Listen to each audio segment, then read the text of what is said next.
반갑습니다. 엘리야의 생애 17번째, 이제 다음 주로 마감을 하게 되는데요.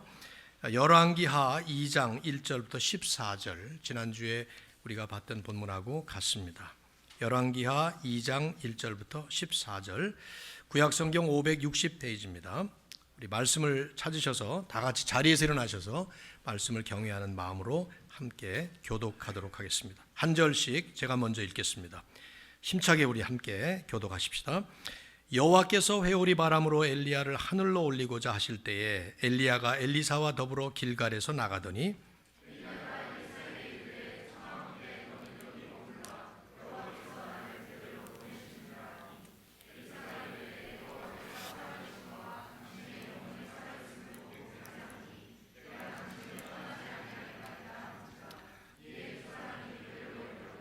베델에 있는 선지자의 제자들이 엘리사에게로 나와 그에게 이르되 여호와께서 오늘 당신의 선생을 당신의 머리 위로 데려가실 줄을 아시나이까 하니 이르되 나도 또한 아노니 너희는 잠잠하라 하니라.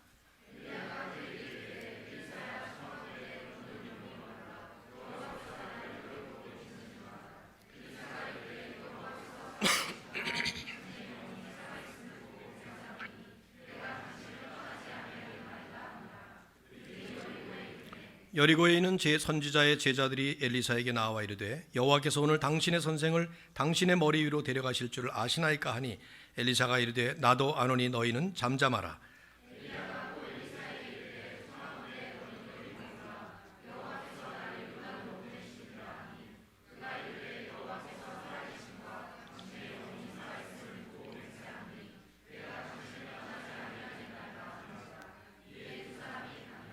선지자의 제자 50명이 가서 멀리 서서 바라보매 그 두 사람이 요단가에 서 있더니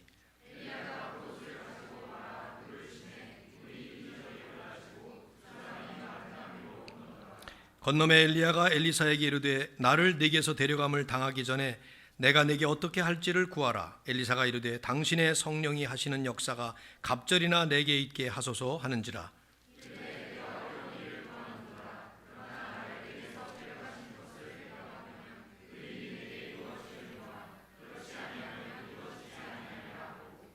두 사람이 길을 가며 말하더니 불수레와 불말들이 두 사람을 갈라놓고 엘리야가 회오리 바람으로 하늘로 올라가더라.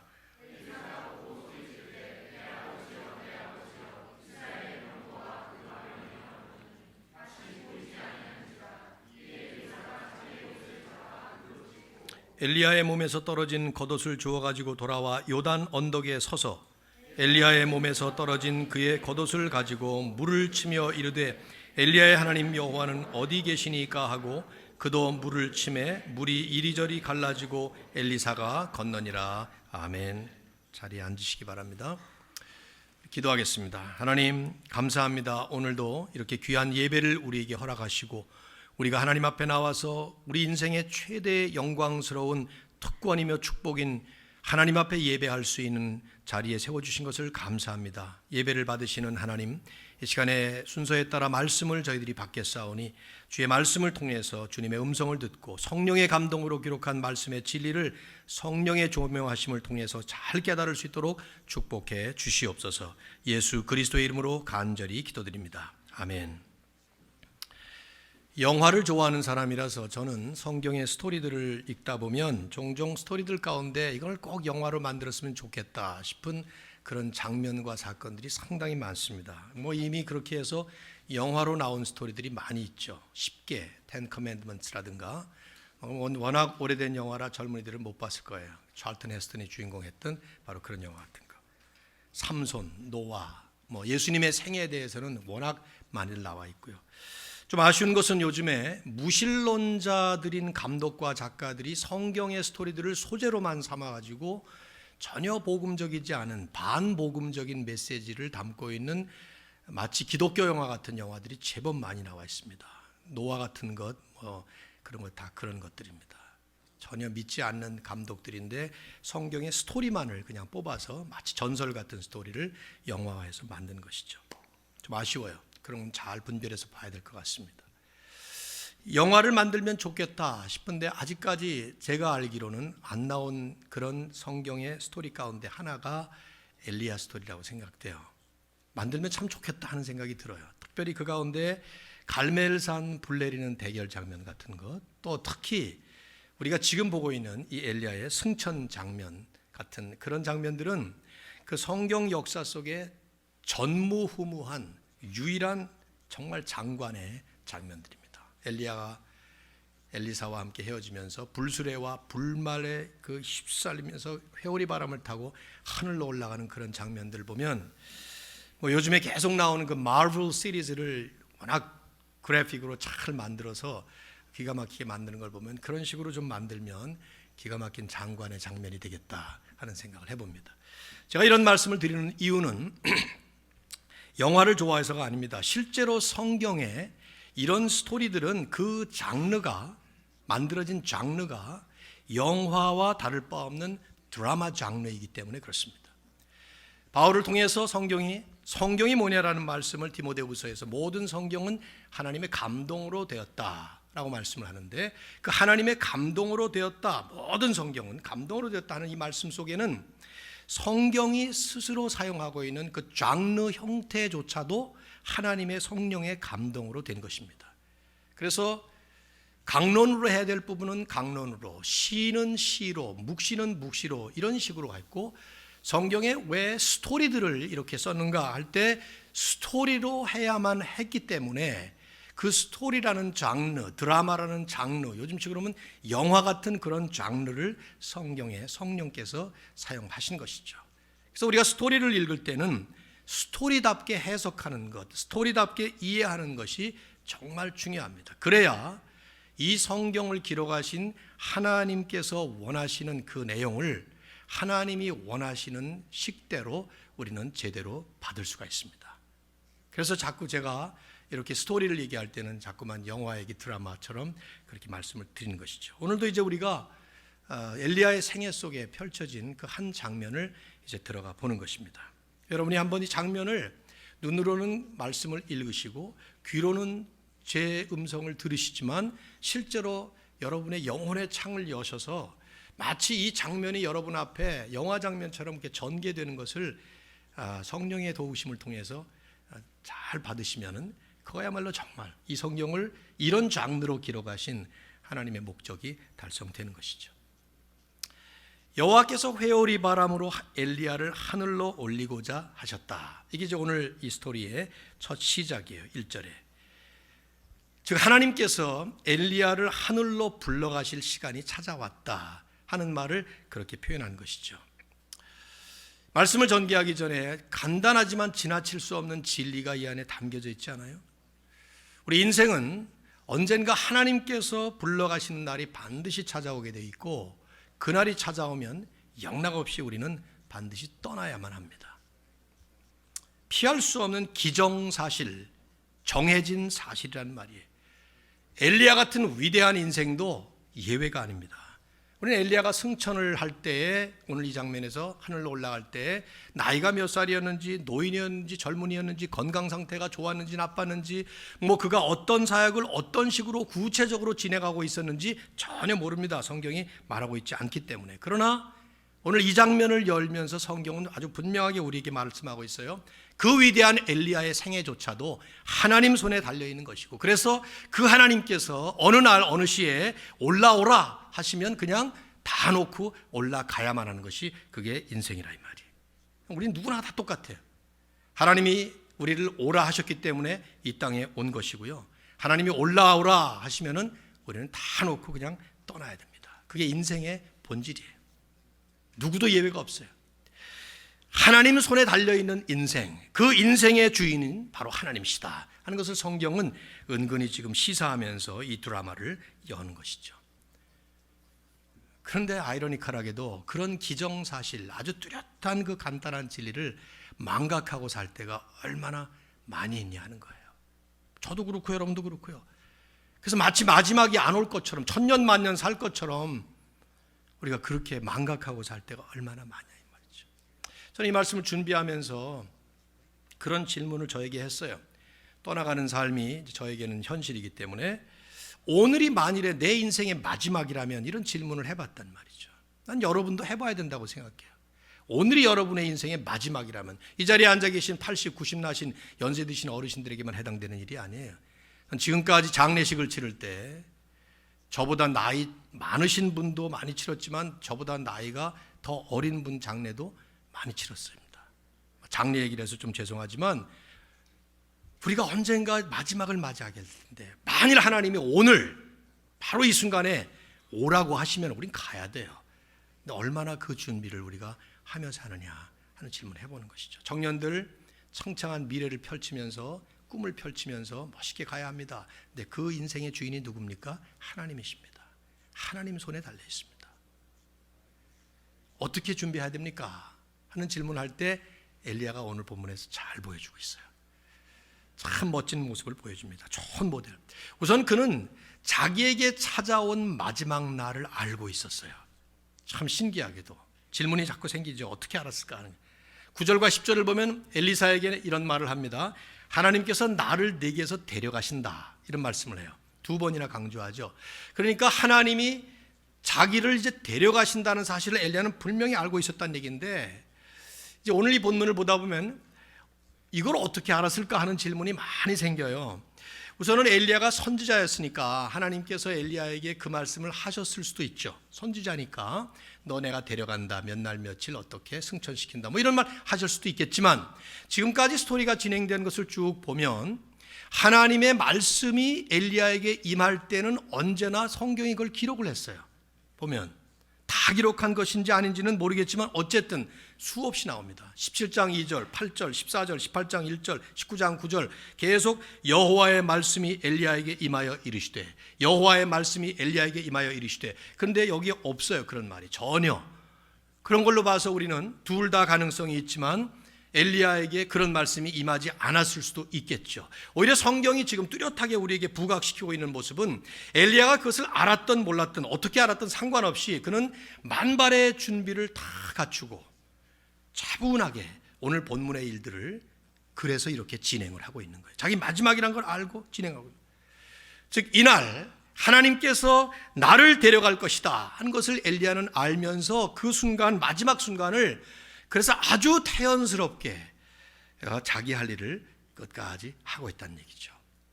여러분 엘리야가 자주 말씀드렸습니다만 우리와 성정이 같은 사람이었다. 야고보는 5장 17절에서 Elijah was just like us. 우리와 똑같은 사람이었다라는 강조를 하고 있는데 그걸 감안해 볼 때 이건 대단히 괄목할 만한 모습이에요. 만일에 여러분이나 저에게 오늘이 마지막이다 할 때 어떤 우리의 마음의 상태가 될까요? 제가 볼 때는 대부분 저를 포함해 불안하고 초조하고 아직 다 못한 일에 대한 미련과 후회 같은 것들도 있고 회환도 있을 수 있고요. 뭐 여러 가지 만감이 교차하는 그런 순간일 텐데 엘리야는 마치 계속될 것처럼 그날도 차근차근히 자기 할 일을 마지막까지 하고 있단 말이시죠. 이게 진짜 준비하는. 그래서 존 웨슬리 같은 분은 만일 당신에게 내일이 마지막이 찾아온다면 당신은 어떻게 살겠냐 내일. 그때 그는 그렇게 대답을 했답니다. 나는 오늘 사는 것처럼 그대로 살 겁니다. 기가 막힌 준비 아니겠어요? 엘리야가 이제 엘리사와 함께 출발합니다. 오늘 본문의 장면을 여러분이 좀 눈으로는 많이 스케치하셔야 돼요. 길갈에서 출발해서 베델, 베델에서 여리고, 여리고에서 요단 이렇게 네 군데를 쫙 지나가는 장면이 나오는데 주목할 것은 이 본문의 분위기예요. 길갈에서 베델, 베델에서 여리고, 여리고에서 요단을 이렇게 쭉 가는데 이 과정과 장면을 오늘 본문은요 계속 이 두 분 사이에 반복되는 대화, 반복되는 장면을 연출하고 있어요. 그러면서 독자로 하여금 똑같은 장면, 똑같은 대화를 하면서 이걸 읽는 사람으로 하여금 바짝 긴장된 서스펜스 분위기를 계속 불러일으키는 거예요. 여러분 영화나 드라마 같은 걸 보면 그 서스펜스가 일어날 때, 그 긴장된 분위기가 일어날 때 드디어 클라이막스로 이렇게 점점 고조되는 것을 느끼죠. 그렇죠? 네. 도대체 어떤 일이 벌어지려는 것인가? What is going to happen? 하는 질문을 하도록 만드는 거예요. 그래서 보면 이 두 분 사이에 진행되는 대화가 선뜻 이해가 되지 않는 그래서 질문을 불러일으키는 내용으로 계속됩니다. 첫 마디가 뭡니까? 2절을 보시면은 엘리야가 엘리사에게 하는 말이에요. 너는 여기 머물러 있어라. 여호와께서 나를 베델로 보내신다. 여호와께서 나를 지금 베델로 보내신다. 거긴 길갈인데요. 베델로 보내신다. 하나님의 직접 계시가 있었을 것 같기도 해요. 이 말이 하나님이 나를 보내신다 하는 말씀으로 볼 때 하나님이 직접 계시를 하신 것 같은데, 그 다음 장면을 보면 가서 별로 하는 일이 없어요. 다만 거기에 가보니까 선지자의 제자들, 즉 엘리야의 제자들이라는 사람들이 있었습니다. 그걸로 봐서 아마 그 베델에 엘리야가 세운 선지자 학교 같은 것이 있었을 것 같아요. 분명히 엘리야가 세웠을 거예요. 추정해서 올라가 보면 열왕기상 19장, 세월이 얼마나 흘렀는지 모르지만 거기서 엘리야가 이세벨의 협박 편지를 받고 광야 깊은 곳에 들어가서 로뎀나무 아래 앉아서 죽기를 기도했습니다. 너무 좌절하고 절망한 나머지 하나님, 나 더 이상 못하겠습니다, 데려가 주십시오 그랬어요. 그때 하나님은 40일 40야를 호렙산을 향해서 걸어가게 하고 거기서 하나님께서 임재하시면서 엘리야에게 다시 사명을 회복시키시는 그런 장면을 보여주셨습니다. 그때 엘리야가 나만 혼자 남았습니다, I am left alone 하는 말을 계속하자 하나님은 뭐라고 말씀하시는가 하면 바알에게 무릎 꿇지 않은 몇 명? 7,000명이 있다. 그 7,000명이 있다는, 7,000명이 얼마나 많아요? 7,000명 가지고 교회해라 뭐 이런 식으로 다 말씀하셨다 이 말이에요. 7,000명, 그 7,000명을 그냥 놔뒀겠어요 엘리야가? 그 뒤로 어떤 일이 진행됐는지 몰라요. 그 이후부터 쭉 안 나오다가 갑자기 열왕기하가 시작이 되니까 보나마나 엘리야는 그 7,000명 가운데 또 엘리사를 내 다음 후계자로 삼아라, 선지자를 시켜라, 그런 말씀을 하니까 엘리사를 중심으로 아마 그 사람들을 가지고 신학교처럼 선지자 학교를 세웠던 것이죠. 근데 지금 엘리야는 엘리사 보고 넌 따라오지 마라, 여기 남아있어라 하고 말합니다. 왜 따라오지 말라고 했을까? 또 질문해 보게 돼요.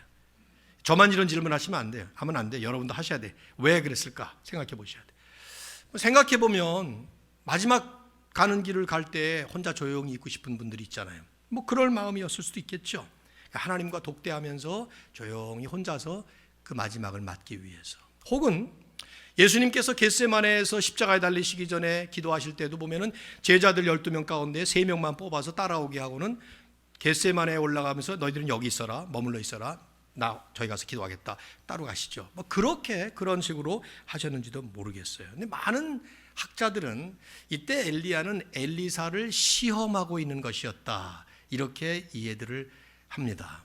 저도 그런 면이 분명히 있었을 것 같아요. 왜냐하면 자세히는 알 수 없지만 이미 오래전에 하나님이 열왕기상 19장 16절에서 엘리야가 좌절해 있을 때 호렙산으로 불러들이시고는 엘리야에게 말씀을 하시죠. 너는 엘리사에게 기름을 부어 너를 대신하여 선지자가 되게 하라, 명백하게 그렇게 말씀을 하셨거든요. 그 때문에 엘리야는 분명히 이제 자신이 떠나간 후에 자기의 선지자 사역을 뒤를 이어받을 다음 선지자로 엘리사를 지목했을 것이 틀림이 없어요. 그래서 그 엘리사에게 사역을 승계시키는 것을 차근차근히 준비하고 있었다고 볼 수가 있겠죠. 그런데 왜 넌 여기 남아있어라, 당신이 나중에 떠나는 것을 보지 못하도록 남아있으라 했을까 생각해 봐야 되겠죠. 이제 중요한 건 그 말을 듣고 대답하는 이 엘리사의 반응과 모습이에요. 2절을 보세요. 뭐라고 말합니까? 여호와께서 살아계심과 당신의 영혼이 살아있음을 두고 맹세하노니, 이건 맹세도 아주 크게 하는 거예요. 하나님을 맹세로 걸고 그 다음에 자기 스승의 이름을 또 맹세로 거는 거예요. 내가 당신을 떠나지 아니하겠나이다. 그러니까 맹세까지 곁들인 아주 완강한 주장을 하고 있는 것이죠.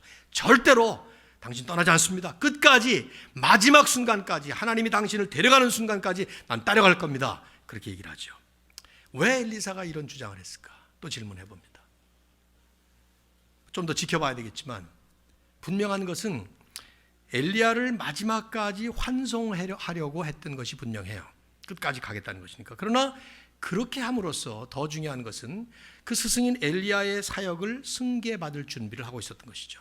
아니나 다를까 좀 이따가 이제 말씀하겠습니다만은 9절에서 엘리야가 엘리사에게 묻습니다. 마지막에 뭘 해주기를 원하느냐. 그러니까 엘리사는 기다렸다는 듯이, 준비 다 되었다는 듯이 즉각적으로 요청을 합니다. 뭘 달라고 말이죠. 그걸로 봐서 엘리사는 엘리야의 뒤를 이어서 하나님의 선지자 사역 승계를 간절하게 소망하면서 철저하게 준비하고 있었던 것이죠. 저는 우리 다음 세대, 특별히 2부 예배는 청년들이 많아요.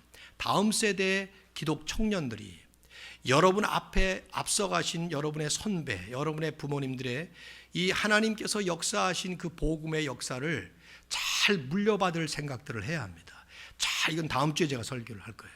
다음 주에 또 한 번 오셔야 될 것 같은데 다음 주까지만 하시면 끝나는데 잘 물려받을 생각을 해야 돼. 그리고 그 준비를 잘 할 수 있도록 해야 돼. 여호수아 시대가 지나고 그 다음에 사사 시대가 시작되면서 사사기 1장과 2장을 보면 사사 시대의 첫 세대는 여호수아 시대에 역사하셨던 하나님의 역사를 잊어버렸더라. 준비되지 않은 상태에서 시대만 바뀌는 것이죠. 그래서 계속 사사 시대는 망가진 시대로 계속 하강길을 내려가는 것이죠. 엘리사는 그러지 않았어요. 잘 준비하고 끝까지 가서 받을 생각을 했습니다. 3절 베델에 도착을 했습니다. 선지자의 제자들이 나와서 영접을 하면서 이번에 엘리사에게 또 뜬금없는 질문을 해요. 보십시오. 뭐라고 질문합니까? 여호와께서 오늘 당신의 선생을 당신의 머리 위로 데려가실 줄을 아시나이까? 이게 무슨 뜻이죠? 당신의 선생을 오늘 당신의 머리 위로 데려가실 줄 아시나이까? 이게 무슨 말이에요? 당신의 스승이 떠난다 그 말이죠. 그렇죠? 머리 위로 데려가신다, 하늘로 승천하신다 하는 말을 은근히 좀 애매하지만 시사하는 것 같은데 어떻게 이걸 알았을까 하는 생각이 또 드는 거예요. 여기 답이 전혀 없어요. 제가 질문하는 데 대해서 시원스럽게 답을 하나도 안 해줘요. 그 말은 무슨 말이냐면 그거보다 더 중요한 일이 있기 때문에 그렇게 말하는 것이죠. 성경이 보여주는 것은 이 제자들도 오늘이 엘리야의 마지막이라는 걸 알고 있었다는 얘기예요. 어쩌면 이 사람들이 선지자의 제자들이었으니까, 전부 다 선지 생도들이었으니까 하나님께서 별도로 선지자들에게 주는 직접 계시를 하셨을 수도 있어요. 예를 들면 사도행전 13장에 보면 안디옥 교회가 세워졌을 때 그 교회 안에 선지자와 교사들이라고 불리는 5명이 있었습니다. 그 중에 둘이 바나바와 바울이었는데 그들이 예배를 드리는 동안에, 우리말 성경에는 섬길 때 그렇지만 영어 성경을 보면 while they were worshiping, 함께 이렇게 예배를 드리는 그 공동 예배 안에 성령께서 바나바와 사울을 따로 세우라 하는 명령을 주시죠. 그때 모든 성도들이 공감을 하면서 바나바와 사울을 안수해서 첫 번째 선교사로 내보내는 일이 나옵니다. 그러니까 공동체 예배 속에 하나님이 그렇게 역사하셔서 하나님의 뜻을 알려주시는 일을 어쩌면 이 선지자들에게도 했을지 몰라요. 아니면 엘리야가 그동안에 수없이 반복하면서 이 얘기를 했을 수도 있습니다. 언젠가 나는 떠난다. 그날이 오면 준비해라. 아무튼 오늘의 본문을 보시면은 엘리야는 엘리야대로, 엘리사는 엘리사대로, 그 다음에 제자들은 제자들로 전부가 다 이날이 마지막이라는 것을 알고 각각 자기 몫을 준비하고 있는 모습을 잘 보여주고 있어요. 그래서 엘리사가 아주 강한 어조로 말합니다. 너희 선생을 오늘 하나님께서 내 머리 위로 데려갈 것을 아느냐? 우리말은 존댓말로 되어 있지만 사실은 하댓말인지 존댓말인지 모르죠. 동급이었으니까 하댓말 했을 것 같아요. 그러니까 엘리사가 하는 말이 나도 안다. I know that too. 그러면서 너희는 잠잠하라. Just quiet. 조용하라. 엘리사는 스승인 엘리야가 떠나가는 이 엄청난 일이 제자들이 그런 식으로 웅성거리면서 떠들썩하게 잡담할 만한 잡담거리가 아니라는 거예요. 이것은 지금 신중하게 뭔가 더 묵상하고 받아야 될 그런 일이라는 것이죠. 그래서 강하게 말해 너희는 잠잠하라. 이거 계속 반복됩니다. 마치 경고하듯이. 이미 선지자 제자들 가운데 엘리사는 리더십을 발휘하고 있었는지도 몰라요. 5절 보면 이번엔 여리고로 갑니다. 엘리야가 엘리사에게 똑같은 말을 계속 반복돼요. 지금 이 말이. 너 여기 머물라. 여호와께서 나를 여리고로 보내시느니라. 엘리사도 똑같은 말을 대답합니다. 여호와께서 살아계심과 당신의 영혼이 살아계심을 내가 두고 맹세하노니 절대로 당신을 떠나지 않겠습니다. 여리고에 도착을 해요. 여기도 이 선지자의 제자들이 나오더니 엘리사에게 똑같은 질문합니다. 5절 여호와께서 오늘 당신의 선생을 당신의 머리 위로 데려가실 줄을 아시나이까? 그러니까 여리고에 있는 제자들도 알고 있었어요. 또 엘리사가 똑같은 말, 나도 안다. 입 다물고 가만히 있어라. 잠잠하라. 엘리야가 또 엘리사에게 말해요. 너는 여기 머물라. 여호와께서 나를 요단으로 보내시느니라. 엘리사가 똑같은 말을 대답합니다. 맹세하면서 절대로 안 떠납니다. 여기 엘리야가 엘리사를 권면하고 엘리사가 또한 대답을 하는 그 모습 속에서 성경은 아주 그 유사한 장면들을 우리에게 지금 연상하도록 그렇게 보여주고 있죠. 그래서 많은 학자들이 이런 장면들을 대조하면서 보여줍니다. 마태복음 4장에 보면 예수님이 3번 시험을 받으시지만 3번 다 물리치고 이기십니다. 여기 지금 엘리야가 엘리사를 3번 그렇게 말씀하지만 여전히 엘리사는 떠나지 않겠다 대답을 하잖아요. 이 3번의 오고 가는 얘기. 누가복음 22장에 보면 베드로가 3번 예수님 아느냐 하니까 3번 부인합니다. 그건 실패죠. 그것은 마태복음 26장에 보면 겟세마네에서 기도할 때도 예수님이 3번을 그렇게 반복하시죠. 너희는 깨어 기도하지 못하고 잠을 자고 있느냐. 요한복음 21장에 보면 예수님이 베드로에게 너는 나를 사랑하느냐 3번 묻고 또 3번 대답하죠. 그래서 여기서도 엘리야가 엘리사를 3번 테스트를 하고 엘리사는 역시 그 3번을 다 통과했다라는 식으로 이해를 할 수도 있겠는데, 제가 볼 때는 너무 기교적인, 성경에 나오는 것을 너무 무리하게 해석하는 거라고 생각이 들어요. 성경에 3번, 7번, 10번 뭐 이런 게 나올 때마다 너무 대조적으로 그걸 똑같이 대비해서 해석하기보다는 오히려 이 말씀에 나오는 그대로 자연스럽게 이해하는 것이 훨씬 더 맞다고 생각돼요. 엘리사는 분명히 스승인 엘리야를 마지막 끝까지 환송하려고 했던 것입니다. 더 중요한 것은 아까도 말씀드렸지만 그렇게 함으로써 자신이 이어받게 될 그 선지자 사역 승계를 준비하시는 것이죠. 그래서 9절에서 엘리야가 드디어 이제 묻죠. 좀 있으면 뭘 해주길 원하느냐. 엘리사가 준비된 듯이 즉각적으로 지체 없이 그 대답을 해요. 즉 하나님의 이 소중한 선지자 사역 승계를 아주 간절하게 열망을 하면서 철저하게 준비를 했던 거예요. 이는 그대로 보면 베델, 여리고, 요단 이 세 지역에, 혹은 길갈, 베델, 여리고 이 세 지역에 엘리야가 이미 세운 선지 학교들이 있었습니다. 거기에 50명이었는지 아니면 더 많은데 마지막에 50명만 나온 것인지 확실하진 않지만 어쨌든 엘리야는 이제 하나님의 부르심을 받고 떠나가는 입장에서, 그걸 분명히 알고 있는 입장에서 그 지역들을 방문하면서 자기가 그동안에 키웠던 이 제자들을 방문하는 것입니다. 특별히 하는 말도 없어요. 뭐 다른 말도 안 합니다. 그냥 떠나가는 자신의 마지막 모습을 보여주는 것이죠. 그리고 나서 자신은 호련히 떠나가는 것인데, 우리가 주목할 부분은 엘리사예요. 엘리사가 강력하게 고집을 피우면서 따라온 거예요. 이게 우리가 주목할 점이에요. 다음 주에 이 부분만 따로 마지막으로 보겠습니다만은, 그 엘리사의 그 갈망, 왜 이렇게 갈망을 하고 왜 이렇게 끝까지 고집을 피우면서 끝까지 따라가는 걸까 하는 질문이 나오는 것이죠. 거기 이유가 있어요. 7절, 두 사람이 드디어 요단에 도착해요.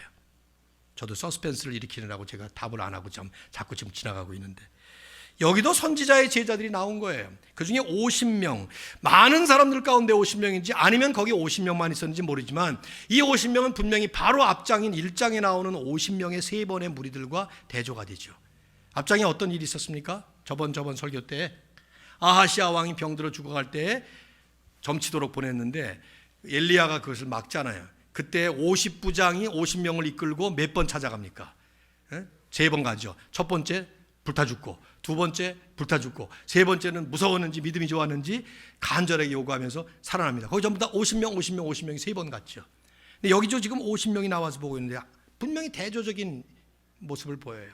아합이라는 엉터리 왕에게 붙어있던 50명의 세 군단과 여기 하나님을 왕으로 모셔야 되는 선지자의 제자들 세 무리들이 이렇게 보이면서 대조적으로 보이죠. 하나님의 역사가 어떻게 이루어질 것이냐, 하나님이 누구에게 초점을 맞추고 있을 것이냐, 그는 왕이 다스리는 아하시아 왕궁이 아니라 엘리야와 함께 지금 이 사역을 이어갈 이 무리들에게 하나님은 지금 내려보고 계시는 것이겠죠.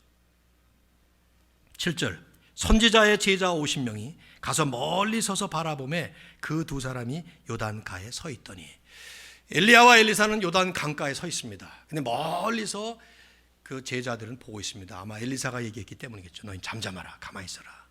다들 What is going to happen? 무슨 일이 지금 벌어질 것인가 하면서 보고 있어요. 8절을 보시면 장면을 보셔야 되는데, 엘리야와 엘리사는 요단 강가에 서 있다가 갑자기 엘리야가 겉옷을 벗더니 그 겉옷으로 말아서 물을 내려칩니다. 눈을 뜨시고 여기서 상상을 하셔야 되는데 눈을 감고 지금 상상을 하시는지 모르겠지만 이 장면을 보셔야 돼요. 그 겉옷이 무슨 겉옷이죠? 19장에서 엘리야가 엘리사를 부를 때에 한참 농기구로 밭 갈고 있는 엘리사에게 겉옷을 던졌던 그 겉옷이에요. 그 겉옷을 받고 엘리사는 자기를 부른다는 사인으로 받아서 따라가는 것이죠. 이 겉옷이 계속 나와요. 나중에 엘리야가 떠난 다음에 이 겉옷은 남겨두고 떠납니다. 마치 모세의 지팡이 같은 그 겉옷을 말아서 물을 치니까 물이 쫙 갈라진데 이리저리 갈라졌다니까 쫙 돌아가면서 쫙 갈라지고는 가운데가 마른 땅이 돼버린 거죠. 두 사람이 걸어갈 만한 마른 땅이 된 거예요. 마른 땅이 됐다. 여러분, 물 갈라진다고 그 땅이 말라지나요? 거의 젖었잖아요. 그러니까 얼마나 강력하게 바람이 불면, 선풍기도 보통 고속 선풍기가 아니겠지, 그 즉석에 갈라지자마자 샥 말라버린 것이죠. 한번 장면 연상해 보세요. 구약 역사에서 물이 갈라졌던 일이 몇 번 있습니다. 첫 번째는 홍해 바다가 갈라졌죠. 바로가 뒤에 쫓아오지만 이스라엘 백성들이 가다가 홍해가 막고 있어요. 그때 모세가 하늘을 향해서 지팡이를 들고 밤새도록 기도하니까 동풍이 밤새 불면서 그 큰 바다가 갈라지기 시작했습니다. 그러면서 쫙 갈라지고 200만 명이 거기를 마른 땅 건너가듯이 마차와 수레를 끌고 건너가는 장면. 첫 번째죠. 요단강이 갈라졌던 적도 있어요. 드디어 요단강을 건너서 가나안 땅으로 진입을 할 때 여호수아와 법궤를 맨 제사장들이, 그 법궤를 맨 제사장의 발이 딱 닿자마자 요단강 물이 갈라집니다. 저 위에서부터 막 내려오던 요단강이 위로 쫙 거슬러 올라가면서 마른 땅이 돼가지고 그 홍해를 건넜던 그 사람들처럼 제2세대가 그 다음 때들 건너가죠. 홍해를 건널 때는 1세대, 요단강을 건널 때는 2세대가 건너가는 거예요. 여호수아와 함께. 여기 세 번째로 갈라집니다. 하나님의 새로운 역사가 펼쳐질 때 하나님께서 이 장관의 연출을 하셨던 것이죠. 건너간 다음에 엘리야가 드디어 엘리사에게 묻습니다. 9절 보십시오.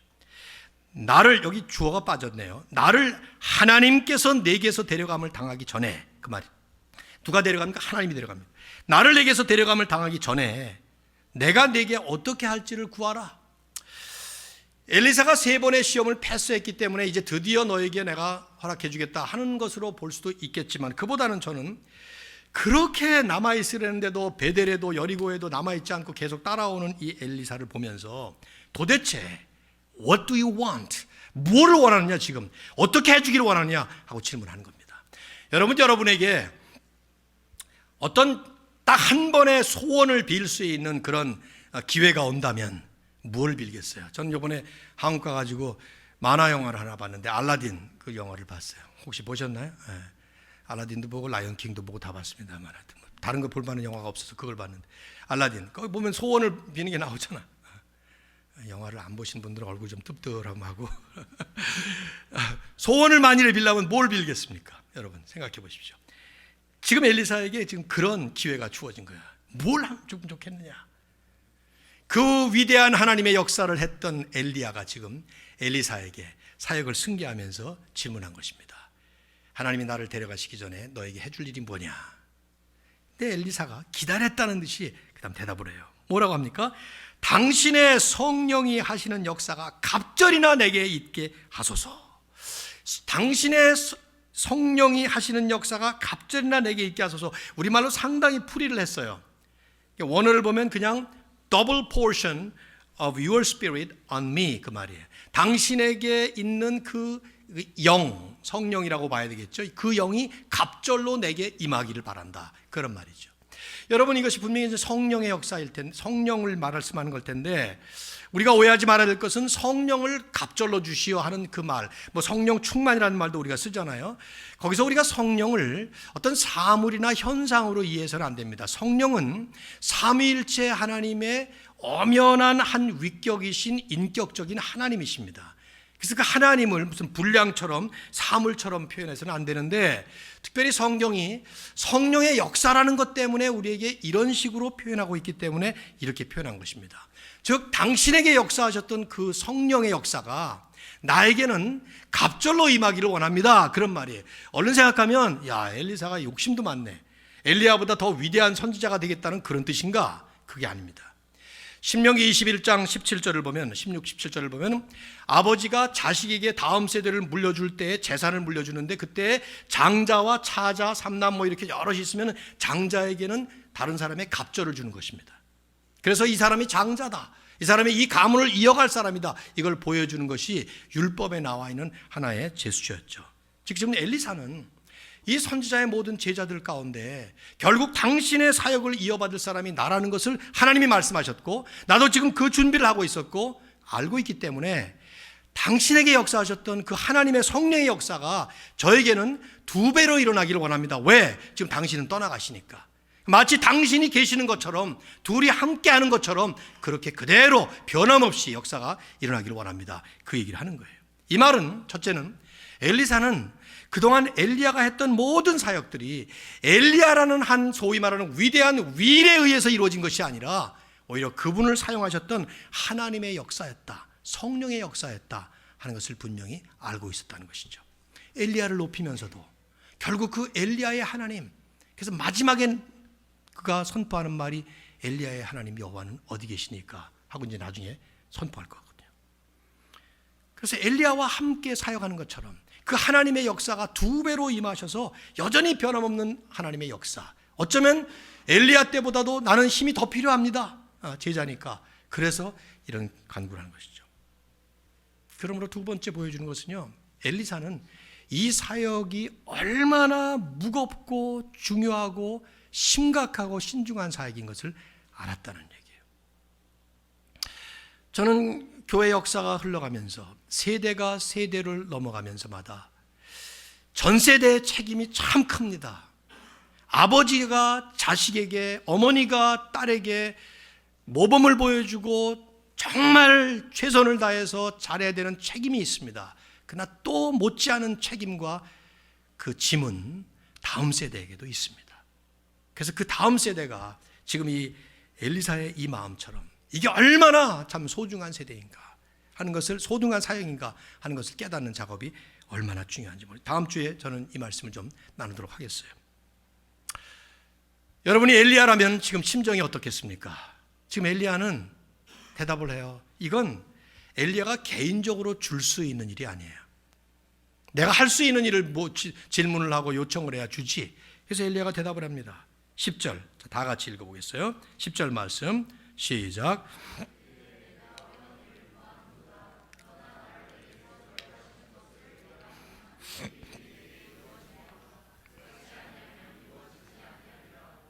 네, 내가 할 수 있는 일 같으면 얼마든지 하겠지만 이건 내가 할 수 있는 일이 아니에요. 그러니까 내가 어려운 일을 구한도다. 이건 내가 할 수 있는 일이 아니다 그 말이죠. 누가 할 수 있는 일이에요? 하나님만이 하실 수 있는 일이다. 그래서 그런 말을 하는 거예요. 나를 내게서 하나님께서 데려가시는 것을 내가 보면 그 일이 이루어질 것이다. 그렇지 않으면 안 된다는 말이에요. 무슨 말이에요? 이제까지 엘리야를 통해 역사하신 분이 하나님이시고 이제 엘리야를 다음 순간에 데려가실 분도 역시 하나님이시기 때문에 그 하나님께서 엘리야를 데려가시는 순간에 엘리야와 함께 역사하셨던 그 하나님의 임재하심이 일어나고 그 하나님의 능력을 부어주시는 일이 너에게 일어난다면, 그렇다면 그 일은 된다. 그러나 그렇지 않으면 못할 것이다.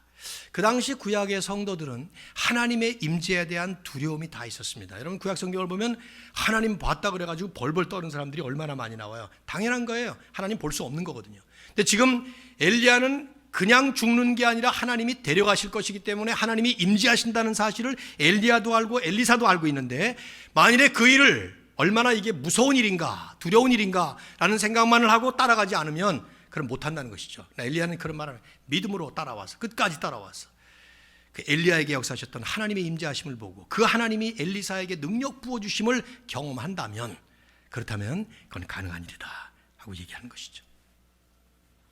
11절 두 사람이 길을 가며 말하더니, 이 짤막한 말이지만 나는 이 말씀 속에, 이 짤막한 표현 속에 길을 가며 말하고 있었습니다. While they were talking on the way. 자, 생각해 보세요. 엘리야하고 엘리사하고 나란히 지금 걸어가요. 지금 엘리사도 지금 마지막으로 하나님이 나에게 그런 역사를 이루시고 또 하나님께서 나와 함께 임재하시면서 주시는 그 능력을 부어 받을 것을 기대하면서 가는데 지금 계속 무슨 얘기를 했는지 모르겠어요. 그 다음에 인계를 하면서 엘리야가 이런 얘기 저런 얘기를 하는지는 모르겠지만 말을 하면서 가고 있습니다. 어느 순간에 어떤 일이 벌어질지 몰라요. 그런데 갑자기 하늘에서 불수레와 불말들이 내려오더니 두 사람 사이를 가다놓습니다. 이 장면을 한번 생각해봐. 두 사람이 얘기하고 걸어가는데 갑자기 저쪽에서부터 시뻘건 불에 휩싸인 물수레와 불말이 막 내려오더니 엘리야와 엘리사 사이에 쫙 지나가니까 쫙 갈라진 거예요, 두 사람이. 그러더니 엘리야는 회오리 바람을 타고 쫙 하늘로 올라가 버린 것이죠. 회오리 바람으로 하늘로 올라가더라. 이거 영화로 만들어야 되지 않겠어요? 우리 혹시 영화 만드는 사람들 없나요? 이런 걸 만들어야지. 이 회오리 바람 지난주에 제가 잠깐 얘기를 했는데 태풍 같은 건 분명히 아니에요. 넓잖아요, 너무. 허리케인도 아닙니다. 그러니까 분명히 토네이도 같은 그런 좁은 한 사람 올라가는 그런 바람인데, 이 바람이 이 세아라라는 이 히브리 원어의 이 바람은 욥기에 나옵니다. 욥기 38장 1절, 40장 6절을 보면 욥이 고난을 받으면서 이 고난의 의미를 몰라서 고민하고 갈등하고 막 그러면서 드디어 마지막에 하나님께서 나타나셔서 욥에게 말씀하시는 장면이 나와요. 그때 그 두 절을 보면 그때 여호와께서 폭풍우 가운데에서 욥에게 말씀하시니라. 그 폭풍우라고 우리말에는 번역됐는데 그 단어가 이 단어예요. 회오리 바람이죠. 즉 이 단어는, 이 회오리 바람이라는 것은 하나님께서 자신을 드러내실 때 욥에게 드러낸 것처럼 하나님의 현현하심, 그것을 보여주는 일종의 초자연적인 하나님의 제스처였던 것이죠. 엘리사가 그 장면을 볼 때 회오리 바람으로 등장하시고 임재하신 하나님께서 직접 에녹을 데려가는 것처럼 엘리야를 데려가는 것을 볼 때 드디어 이제 하나님은 또 다음 시대를 멋지게 여시는구나 하는 생각을 하면서 그 다음 자신의 길을 갔을 거예요. 이건 다음 주에 제가 하도록 하겠습니다. 근데 12절을 보면 엘리사가 뭐라고 말합니까? 그걸 보는 순간에 My father, my father. 내 아버지요, 내 아버지요. 엘리야를 그렇게 부른 거예요. 마치 아들과 같은 심정으로. 그러면서 이스라엘의 병거와 그 마병이요. 이제까지, 그 당시는 전쟁이 수없이 일어나던 때였어요.